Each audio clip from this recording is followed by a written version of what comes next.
அழைக்கின்றாரே நம்ம அண்ணா சாமி அழைக்கின்றாரே. மாயன் மயம் ஆன்மீக சகோதர சகோதரிகள் என்னுடைய அன்பான பணிவான ஆசீர்வாதத்தை தெரிவித்துக் கொள்கிறேன். மாயன் மயம் உங்கள் நலன் பொருட்டே இறையருளாலும் குருவரலாலும் ஒவ்வொரு ஆங்கில மாத பலன்களை சோடி பிரசனன் மூலம் உங்கள் நலன் பொருட்டு சொல்லி வருகிறேன். அந்த வகையில் பார்க்கும்போது மாயன் மயனை நீங்க தொடர்ந்து சப்ஸ்கிரைப் பண்ணி ஆதரவு தருவீங்க ஒரு நம்பிக்கை எனக்கு எப்பவும் உண்டு.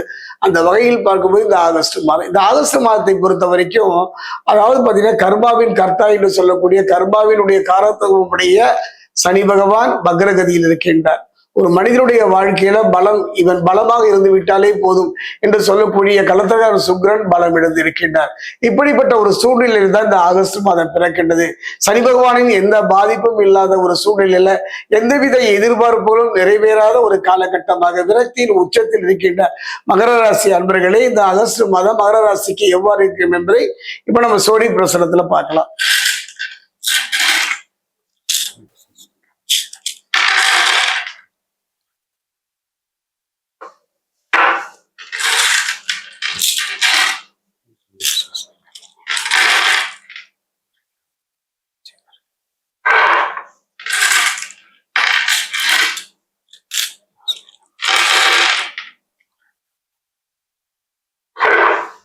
மகர ராசி அன்பர்களே, ஒரு அருமையான சந்தர்ப்பம் தாங்க, ஒரு அருமையான ஒரு வாய்ப்பு. எல்லாம் இருந்தும் இல்லாத ஒரு நிலையை சந்தித்த உங்க வாழ்க்கையில மனதில் இதுவரை இருந்து வந்த குழப்பங்கள் நீங்கி தன்னம்பிக்கை உற்சாகம் ஏற்படுகின்ற சூழ்நிலை தான்.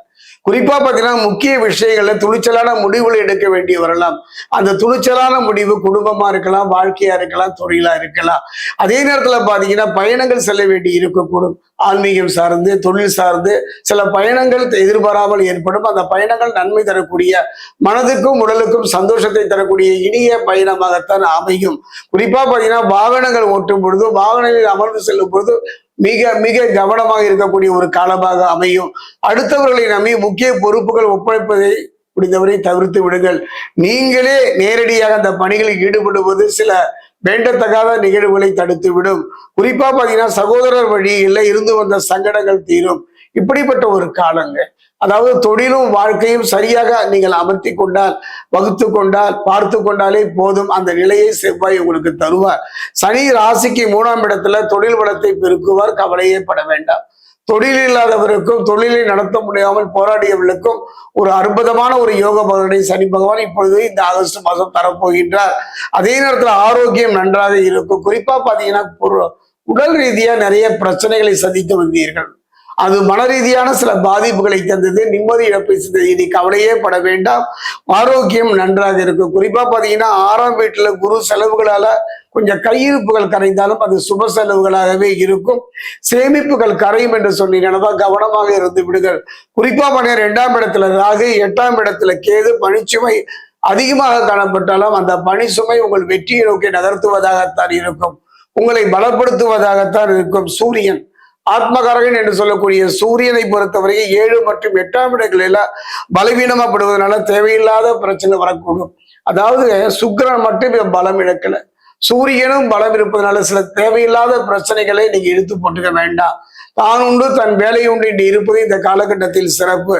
யாரையும் பகைத்து கொள்ள வேண்டாம். குறிப்பா செல்வந்தர்களோ அரசு துறையில் இருப்பவர்களையோ பகைத்து கொள்ள வேண்டாம்.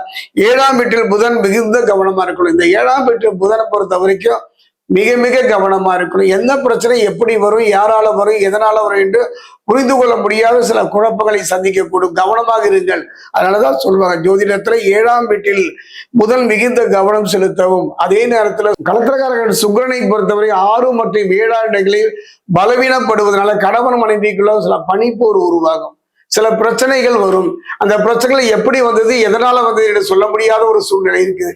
தயவு செய்து விட்டு கொடுத்து அனுசரித்து போய் விடுவீர்களா கெட்டு போவதில் ஒரு அதாவது நம்ம வாழ்க்கையில யாரையோ அனுசரிக்கின்றோம், எதற்காகவோ அனுசரிக்கின்றோம். ஆனா அந்த கணவன் மனைவி உறவுல மட்டும் ஏன் விட்டு கொடுப்பதில்லை? அந்த ஈகோ வேண்டாங்க. தயவு செய்து விட்டு கொடுத்து அனுசரித்து போவதனால எந்த பாதிப்புகளும் வராமல் பார்த்து கொள்ளுங்கள். குறிப்பா பாத்தீங்கன்னா இந்த காலகட்டத்தில் பெண்களால பொறுத்த வரைக்கும் நான் அடிக்கடி சொல்லிட்டு இருக்கேன். மகர ராசியை பொறுத்த வரைக்கும் இந்த காலகட்டத்துல பெண்களால பாத்தீங்கன்னா சில அவமானங்கள் வரக்கூடிய சூழ்நிலை இருப்பதனால கவனமாக இருங்க. அதே நேரத்துல பாத்தீங்கன்னா 9ஆம் இடத்துல செவ்வாய். இந்த 9ஆம் இடத்துல செவ்வாய் முன்கோபத்தை தரக்கூடியவர். அது ஆண்களாயினும் பெண்களாயினும் மகர ராசி இருக்கக்கூடியவர். இந்த 9ஆம் இடத்தில் செவ்வாய் கோபத்தை தருவிப்பார். காரணம் இல்லாமலே கவனமாக இருந்து விடுங்கள். 7ரை சனி என்பது பட்ட அவல நிலைதான் நீடிக்கிறது என்று கவலை பலருக்கும் உண்டு. 7ரை சனி முடிந்தாலும் கூட அந்த நிலைதானே இப்பொழுதும் என்று கவலை சிலருக்கு உண்டு. அதை பற்றி கவலைப்பட வேண்டாம். நல்ல கர்மாவும் நல்ல தசாபுத்தி நடக்குமானால் அந்த நிலை மாறும். 10க்குடைய சுக்கிரன் 7ல் உச்சம் பெற்ற குருவோடு சஞ்சாரம். அதே நேரத்துல 2ல் உள்ள ராகு குடும்பத்துல குழப்பத்தையும் சில சங்கடங்களையும் உருவாக்குவார். அதை செவ்வாய் நிவர்த்தி செய்வார். என்னுடைய அனுபவத்துல பாத்தீங்கன்னா ஒரு 6ல் செவ்வாய் வெற்றி கிடைக்கும். அதே நேரத்துல 6ல் செவ்வாய் சில வெற்றிகளை தருவார். தொழில வாழ்க்கையில கடன்களை அடைக்க வாய்ப்புண்டு. குருவின் பார்வை மனக்குழப்பங்கள் குறையும். குடும்பத்துல அமைதி நிலவும். குறிப்பா சொல்ல போனோம்னா இந்த காலகட்டத்துல சனி பகவானால் எந்த விதமான நற்பலனை பெற முடியாத ஒரு காலகட்டம். ஆனால் ஆகஸ்ட் மாதத்தை பொறுத்த வரைக்கும் சனி வக்ரம் இருப்பதனால கொஞ்சம் உடல்நலத்துல கவனமாக இருந்து விட்டாலே போதும். சட்டம் மற்றும் ஆவணங்களில அலட்சிய வேண்டாம். களத்திரக்காரகன் சுக்கிரனை பொறுத்த வரைக்கும் 9ஆம் வீட்டில் வலுவாக இருப்பதனால மனதுல தெளிவு பிறக்கும். மற்ற கிரகங்கள் தர முடியாத ஒரு சூழ்நிலையில சுக்கிரன் பலமிழந்தாலும் கூட அற்புதமான யோக பலனை தரக்கூடிய ஒரு காலமாகத்தான் அமையும். அதே நேரம் சொன்ன இல்லையா, சில அவமானங்களும் சில வேதனைகளும் சில பிரச்சனைகளும் சந்திக்கக்கூடும் என்பதனால அதுக்கு ஒரு பரிகாரம் என்று சொல்வதை விட கூட பிறந்த மூத்த இளைய சகோதரிகள் இருந்தால் அவளுக்கு கண்ணாடி வளையல்களை நிறைய வாங்கி கொடுங்க. அவர்கள் சந்தோஷப்படுவதனால பக்ரமான சனியும் பலமிழந்த சுக்கிரனும் அற்புதமாக ஆறுதலாக நல்ல மாற்றங்களையும் உங்க வாழ்க்கையில நல்ல திருப்பு முறைகளை தருவார்கள். சகோதரிகள் இல்லையே என்று கவலைப்பட வேண்டாம். மற்ற பெண்களை சகோதரிகளாக ஏற்றுக்கொள்வீர்கள் ஆனால் அவருக்கு அந்த வளையல்களை வாங்கி தருவீர்கள் ஆனால் அந்த பரிசை கொடுக்கும் பொழுது அவங்க முகத்தில் தோன்றுகின்ற அந்த சந்தோஷம் உங்க வாழ்க்கையில எப்பவும் நிலையா நிம்மதியா தரும்.